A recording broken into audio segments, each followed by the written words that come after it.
Good morning again. Sorry if I got knocked off there. Thank you for being here at our first quarter webinar, New Year, New Marketing Opportunities, new business opportunities, how to market your appraisal business. My name is Sally Carruthers, and I am the President CEO of True Union. I thank you all for joining us, and again, apologize for the delay, and thank you for being very patient this morning as we tried a new system to do this and kind of got us a little behind. Some housekeeping things. You guys should all be on mute, and you will not be able to ask any questions during the webinar. However, at the end of the webinar, I will provide you with my email address, and you're more than willing to send me an email. I love to hear from you guys and with your comments and whatever. So let's move on and talk about some ideas on marketing.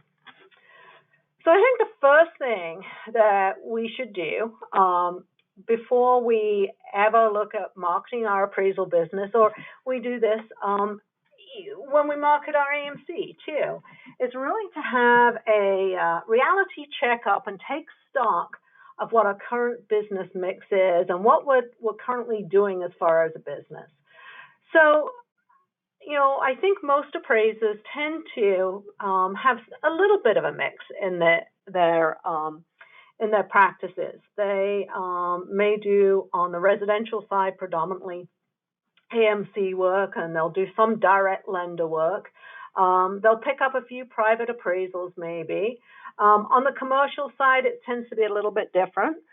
It's not, they're not doing as much AMC work. So look at what you have right now. Is it AMC work, direct lender? Is it private appraisals? If so, what type of private appraisals and for who? Are you doing tax work? Are you doing legal work? Are you open to people in your community and advertising in your community for those kind of private assignments? Or do you just say, no, I am not doing those type of assignments. They are fraught with difficulty. I don't want to testify in court, whatever it is. Some of you may do eminent domain work too. And if you do that often, that is a kind of takes up quite a large part of your practice. So I think it's a good idea, just kind of take check of what your business is and perhaps look over the last year and see where you have got your business from and what percentages that type of business is, and if there are any changes you want to make. Maybe you're tired of doing AMC work. Maybe you work for some AMCs you'd rather not work with, and hopefully that's not us, but I know that some are kind of difficult out there. Some may pay slower, or they may they have a lot of revision steps, or whatever it is that you feel that you would rather not work for them, and you'd like to get some other business. So look at what you've got. So then moving on, look at your current relationships and what you have. You may not think that you have a relationship with your AMC. And there may be AMCs that you don't have a relationship. I really encourage you guys to have a relationship with the AMCs that you're working with. I'm going to talk about that a little bit. We, as an AMC, like to be a little bit different. Obviously we are a much smaller AMC. We are somewhat of, I guess, a boutique AMC. So relationship is very important to us. And so we do encourage that. But look at the relationships you would have with people in your community, attorneys or realtors in your community. And sorry, I think I just covered your screen there. And then, sometimes government agencies, compliance managers, when you're doing direct lender work, that type of thing. So what are your current relationships, and, how can you improve those relationships? What are you doing to improve those? How do you treat your clients? This is kind of an interesting one, and I think it's kind of a good idea to take stock of who you are and how you act with your clients. I am constantly surprised at appraisers. Probably that's people as it is. I think appraisers often, you spend a lot of time alone. You give an opinion of value, so you tend to be a little maybe opinionated. I'm an appraiser. I can be opinionated. I understand that. And often, when you're signing your name to an opinion of value that's several hundred thousand, you kind of have, you think you're right, right? And so I think you have to kind of look at how you are actually treating your clients. Do you talk to your clients regularly? And if so, how do you talk to them? Is it just when they have a problem, or is it to say, hi, how are you? Is it to remember someone's birthday? How do you actually talk to them? Do you bug them?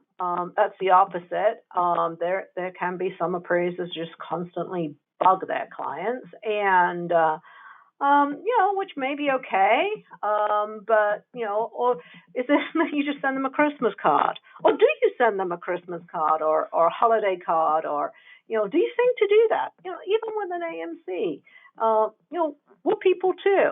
Or do you never talk to them because you think they're all scum? That happens too. We have some appraisers who insist on writing War and Peace emails. But then there's some that follow up constantly, and I think consistency probably is the secret in dealing with your clients, and knowing that you're always accessible. And if there is something that needs to be fixed, you do it immediately. So, another thing as you're looking at your current situation before you start thinking about marketing your company is, what is your current capacity? We're all human. We can only do so many appraisals, right? And, whatever your capacity, can you do 10 a week? Can you do 5 a week? Can you do 15 a week? If you're a residential appraiser, if you're a commercial appraiser, can you do 2 a week? Whatever it is, what is your capacity? And if you want to increase that capacity, how do you do it? How is it possible to increase your capacity?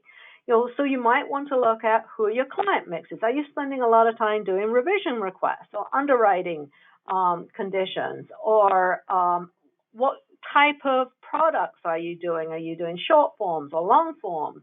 How can you increase your capacity? And if you want to grow, how are you going to do so? What do you need to do? Do you need to look at bringing on an apprentice, or is that going to take time from you as you train them? Do you need office help? Do you just need somebody to answer the phone or answer emails, accept orders, give pricing, whatever it is? Or could some new technology help you be able to increase that capacity? And if so, do you have the time to invest in that and really learn that technology? Because sometimes we don't do that because we get caught up in the time frame. And the last webinar I gave the story of when I first started my own business, which is back in the 90s, and my husband and I planned this entire business, what we were going to do, and we had it was at the time that the digital cameras were coming out, so we invested in some technology, and we sent out kind of letters and talked to people to get business, and in those days you had the old fax machine with fax paper that curled up and whatever. And the first day in business, I thought I was going. I don't think the phone went. I might have gotten an order. I'm not quite sure, but it was kind of just sitting there, kind of a little bit worried. The second day, I think I got 30 odd orders. Now, there was just me. There was no way I could do. I actually did do them all, but it just shows that you have to understand what you're capable of. So I think it's kind of an interesting thing that there is work out there if you want it, or at least there was at that time. So one thing when you're looking at, kind of growing your business is a franchise. I don't think there are many out there. I think I know of one or two. But for some people or some practices, being part of a franchise has a lot of advantages. And I'm not here to sell franchises or whatever, but there may be some interest in it. They have a national client base, and they have branding. So you're part of that national product. They often offer pretty good education. And, I think one of the advantages is that they offer your employees benefits. They have a, way to mass buy into benefit packages. So I think there's some advantages to that. Technology and mass buying power. So, if you are thinking of growing your practice, it may be a way of doing it. Of course, I imagine you have to give, a percentage of your fees to the franchise. So you have to decide if that's worth it. I often think I kind of never understood why this wasn't a major thing in our business, because there are so many other examples of professional organizations or professional careers where franchises are available and massively successful, or forms of it, whether it's in the medical field or I think in home inspection it is, but I think there are some opportunities there. So the second part of this is to look at some marketing techniques. And the first thing I think when you're looking at marketing is kind of touching and developing your existing clients. You probably have the capability of getting more appraisal orders from the people that you're already working with. So first thing, if you're working for an AMC or a bank or whatever it is, ensure that your profile is up to date, it's correct. Whether it is your coverage, which is extremely important. Believe me, there are people who found that they can increase their business just by ensuring they have the correct coverage, the correct counties on their profiles. Your license and E&O are all up to date.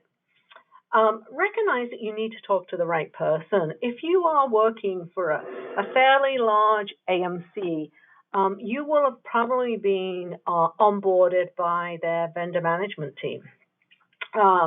That vendor management team are not the people that hand out or assign orders. It's a completely different department usually. So you need to find out who is actually assigning the orders for your area.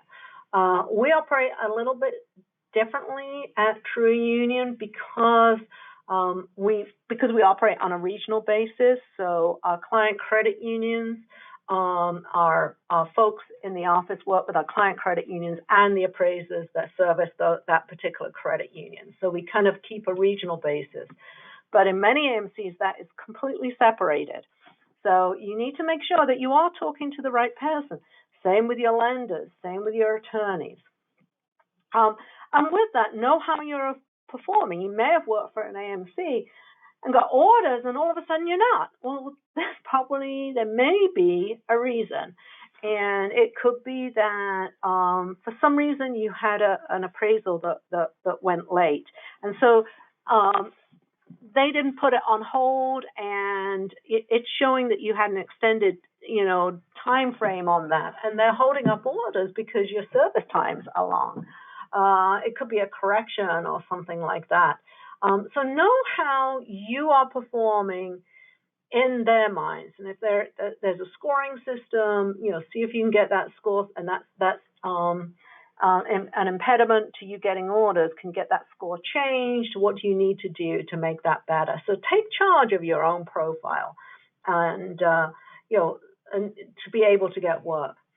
And with that, always provide a quality product, always provide excellent service. There is nothing more frustrating on the other side as a client than seeing appraisal reports that have silly mistakes in it.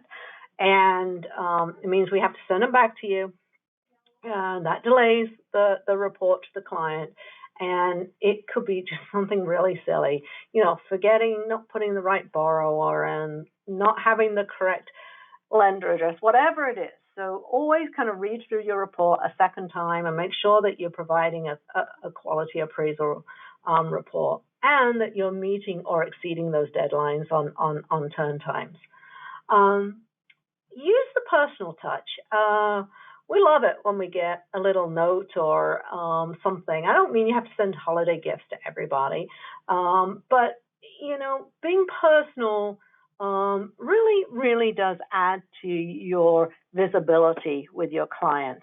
And it doesn't have to be an expensive thing, and you're not buying your assignments. It's just adding something that's a little bit different in there. How to get your name out to appraisal users. Some of you, don't know how to, maybe you want to diversify your practice, but you don't know how to get your name out. A great way to get out there is to teach. And it may be that you decide to teach continuing ed, but it could be something, teaching in a local realtor office or an LO meeting. That is a great way of showing your clients or potential clients that you are the expert in the field. You know what you're talking about, and they will remember it. They will talk about it, and it is a wonderful way to get clients. Advertise. Now, I don't mean that you're going to put in a full-page ad in the New York Times, but remember that we're all community-based. And there are some nice little advertising opportunities in your community. It may be, the back of, the church newsletter or something like that. But just a little bit of advertising. You don't have to put a whole bunch of money in it. But for some reason, appraisers seem really reticent about doing that. Realtors do it. Home inspectors do it. And I don't know why appraisers don't. And I think a lot of it is because you think, well, most of my work comes from the lender. It doesn't need to. It can come from private sources. So, investing a little bit in some small kind of advertising can really help. Get social. Get out there. Attend meetings.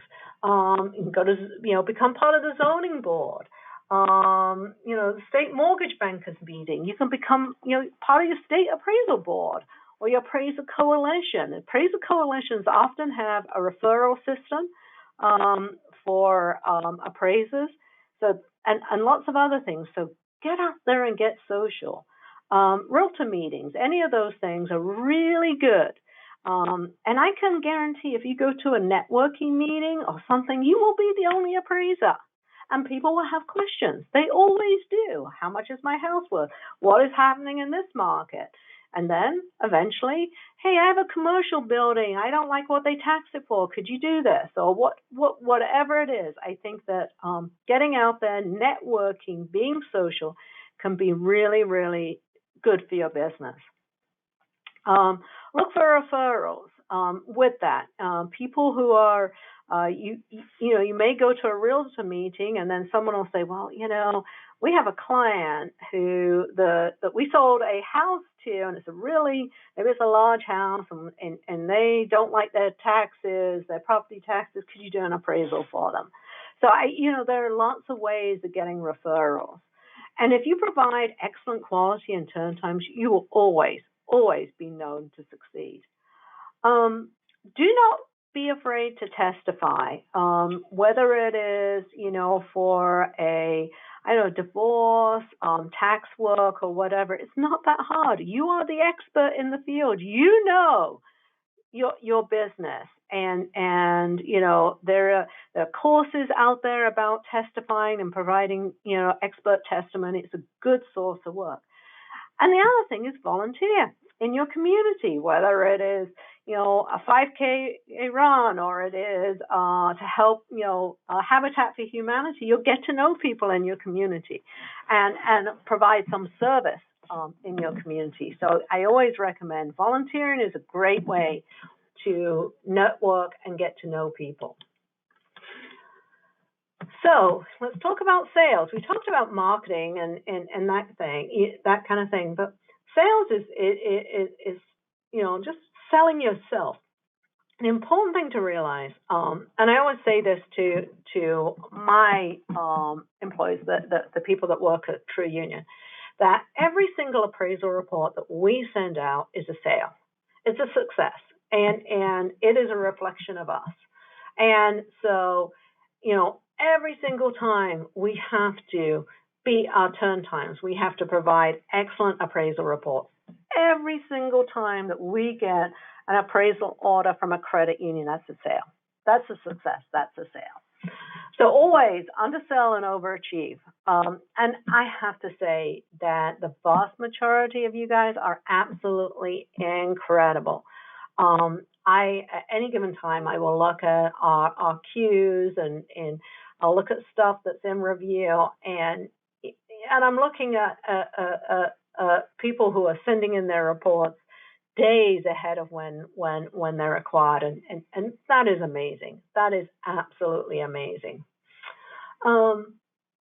Capitalize on your appraisal software to provide appraisals that are free of errors. I think that's a really good one, that you make sure that you don't miss those mistakes. Be ready to speak intelligently about your market and your profession. So when you're out there in those networking meetings, make sure that you do know your stuff and have confidence to discuss it.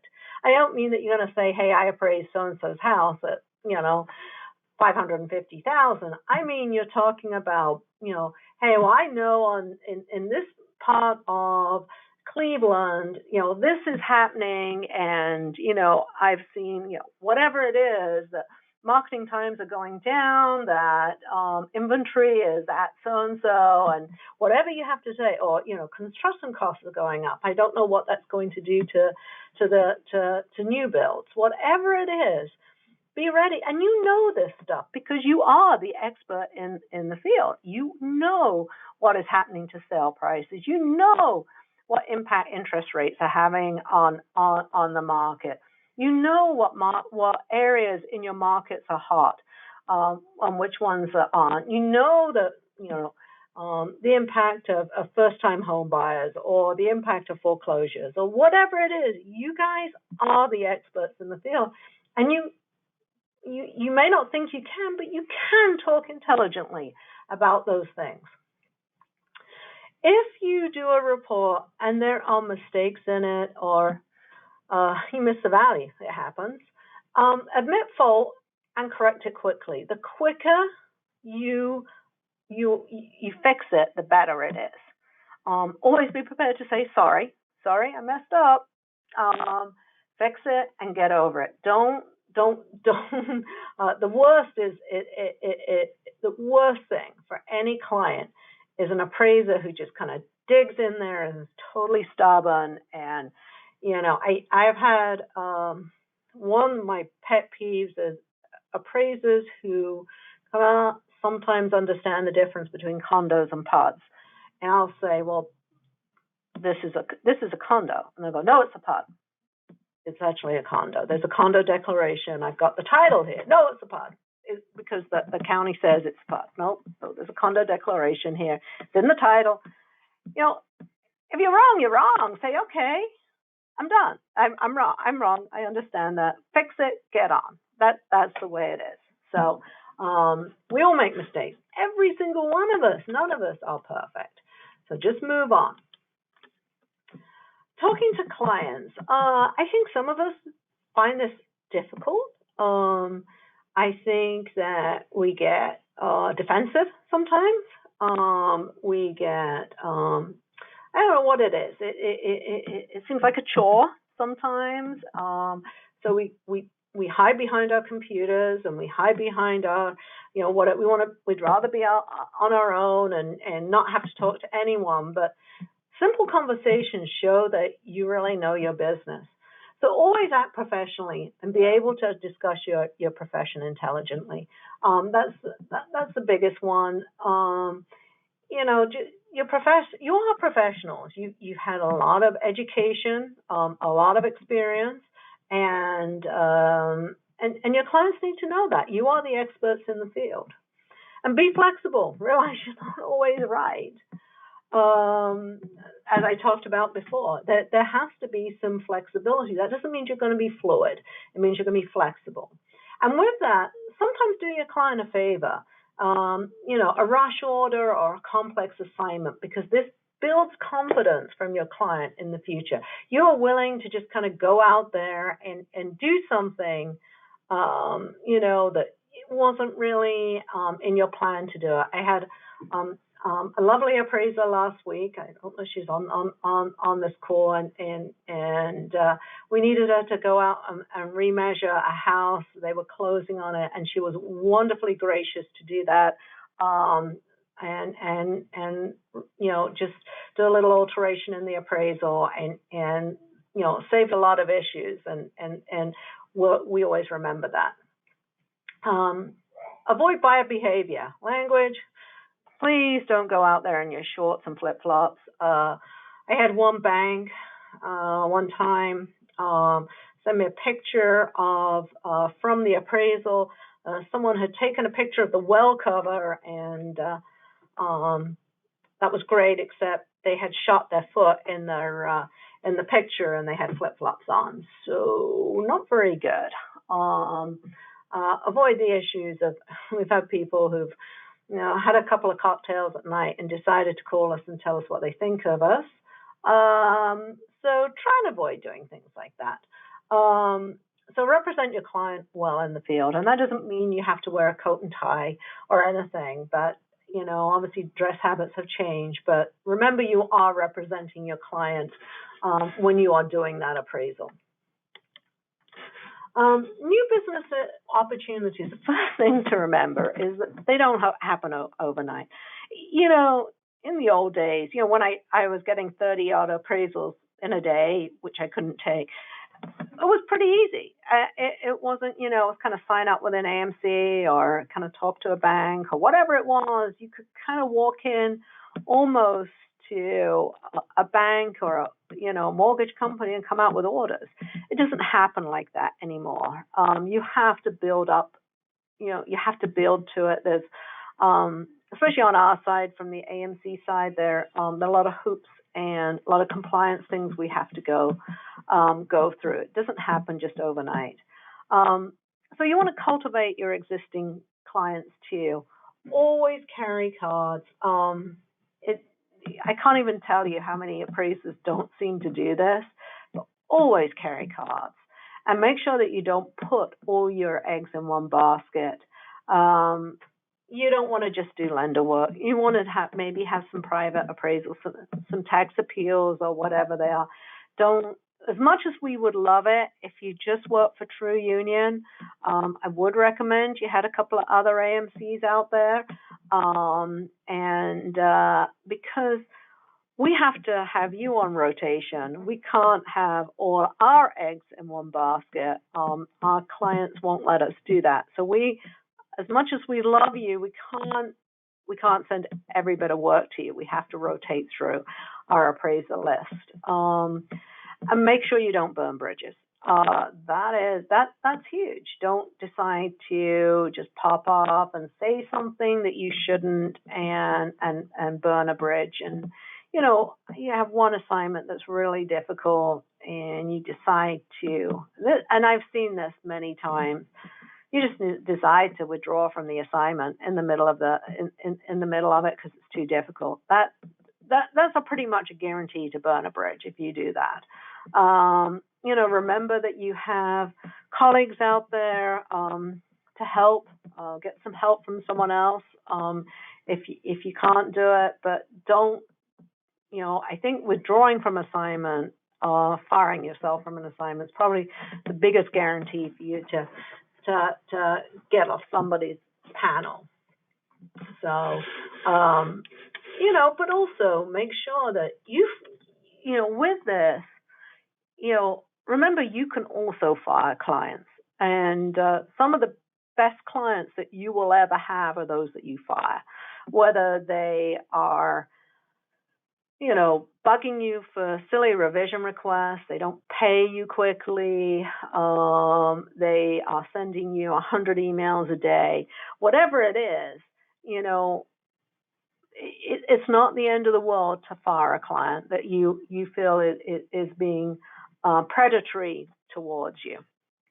So, I have to say, always remember appraiser independence. If you feel that you are being pressured, into something that you don't want to do, obviously you don't want to have to deal with that, and you shouldn't deal with that, and that should be reported to your client's, compliance department. So networking, I talked about this a little bit more. I think networking is extremely important, especially if you are out there as a single person operator. I think there are many things that you can do in order to network. I know that you will say there are problems to it. You have a plan. You do your inspections in the morning. You write up your appraisals in the afternoon. How can you have time? And then you're in bed by 8 o'clock. And how on earth can I just go and see somebody? I'm so tired, or I don't have time, or and unfortunately, you've got to make time if you want to grow. And some of these things don't take an awful lot of time. Cut out a few days a year to attend a conference. Decide what is the most important for your business to go to and learn something. Join a business group, a networking group that meets for breakfast, before you go off to your assignments, and get to know a few people. I can guarantee any of those networking groups have realtors, they have lenders, they have insurance people, they have all kinds. There's usually attorneys or whatever, and there are ways for you to be able to succeed from them. Be involved in your community, and be part of that, whatever it is, whether it's, I don't know, helping coach baseball, or, whatever it is that, being on your parish council, or whatever it is in your community, so that people know you are the appraiser in the community. It will get you work. As I said, volunteer, great way to get to know people. Sponsor. There are many opportunities out there to sponsor. We sponsor a lot of local-based communities. We sponsor golf outings. Sometimes there are opportunities to sponsor a baseball field or something like that. It could be just somebody running a 5K race, or doing something like that. But sponsoring gets your name out there. And it's a good thing to do, and provides a little help to people, and I think has some validity. And so advocate too. I say this all the time. I say this in every webinar that we have. If you have a local, appraiser coalition, join, be part of it, advocate for your business, and advocate for the appraisal profession. It's very important. So, number 4, social media.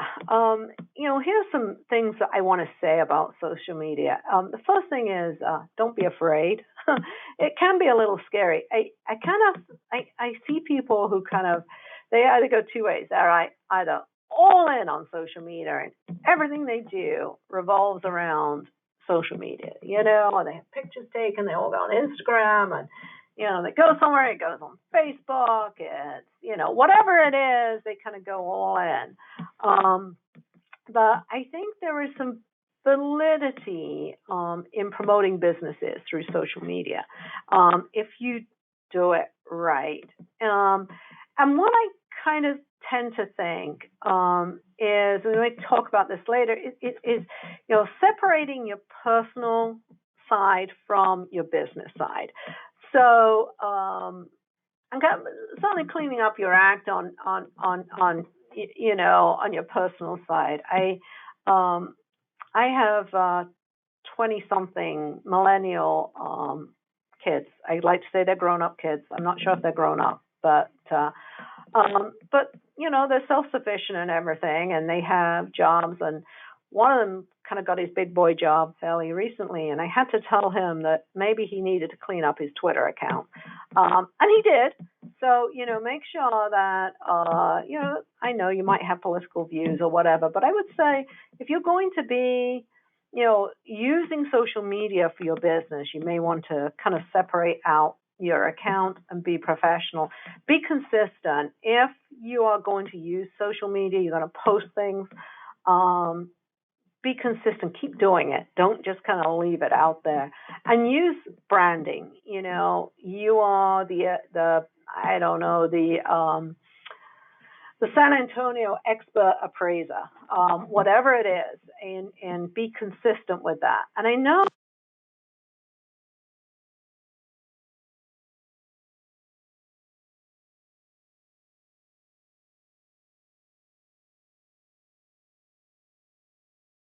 I just got some message here.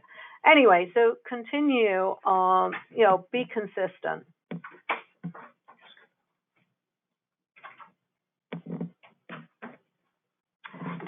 Anyway, so let's look at some of those social media things. First of all, LinkedIn. Don't use LinkedIn like Facebook. It is not Facebook. It is a professional medium that should have, information about you, where you work, what you do, but don't be posting on there about your vacation time or, I don't know, your grandkids' pictures and things like that. It is not Facebook. You can post on there professional things or conferences that you attend or a client or something like that, but it is a professional social media site. Make sure your profile is accurate, including your photograph, at least have it within the last few years, and go out there and join some business groups in it. You can link to some companies and learn and market. It's a good source. It's social media source. Facebook. Well, here's the thing I said about Facebook. Keep your personal and private, your personal and business separate, and protect your private life on Facebook. I think there's a lot of validity to creating a business page. I personally use Facebook's business pages, for different things. And again, you can get referrals and nods about what you do. Also on Facebook, there are appraisal industry groups and that you can join and learn and do things with. But most of all, stay professional. Twitter. Now, Twitter's a funny one. I think that for those of you who are millennials, you really get Twitter. But the scariest thing about Twitter is it can become your alter ego if you're not careful, because it is extremely easy to use. You can sit on your phone and just say whatever you think, which is the problem with it. You can say something like, I don't know, whatever it is. I think so-and-so is an idiot and this and this and this and this. And, there's no one kind of necessarily policing it. And so be a little bit careful about what you put on there. Again, it can be very good to promote business. And it can be very good to get your name out there. But again, also keep your private side and business side separate. One way to succeed on Twitter is using humor. And I think that if you find a niche and something humorous, I think there's often a really good avenue for you on Twitter. And build your likes. There are ways to build your likes. You can actually buy them. So somebody told me. I don't know. I have no idea. I'm not that much of an expert, but try and link with other industry people, and you may be able to build that up a little bit. Blogs. A lot of appraisers kind of get into this and then they post their blogs on LinkedIn or Twitter or something else. I think it's a great idea, and you can become a great influencer with these. I think there are some good possibilities. My advice to you is to kind of only do it if you write well. If you don't write, if you know that this challenges you, be a little careful with it. Keep it short. Know where to share. You can share it on any of those social media sites, and your blog be original and be consistent. So, kind of don't wait 2 years before something else comes out. I see some good blogs coming out on LinkedIn. I haven't mentioned in here anything about YouTube, but there are a lot of social media influencers that use YouTube. I think that there are some advantages to that. You could perhaps create videos of what you look at in houses when you appraise. There's some really original things that you could do. So kind of good luck and play around with it. I think there are some good things that, that you can use, and don't be afraid. So I think we're coming to about the end. Here is my contact information. Easy to get hold of me via email, Sally, S. Carruthers, at trueunion.net. So anyway, thank you very much for joining us, and we look forward to hearing from you. Again, S. Carruthers at TRUNION.net. Thank you. Bye-bye.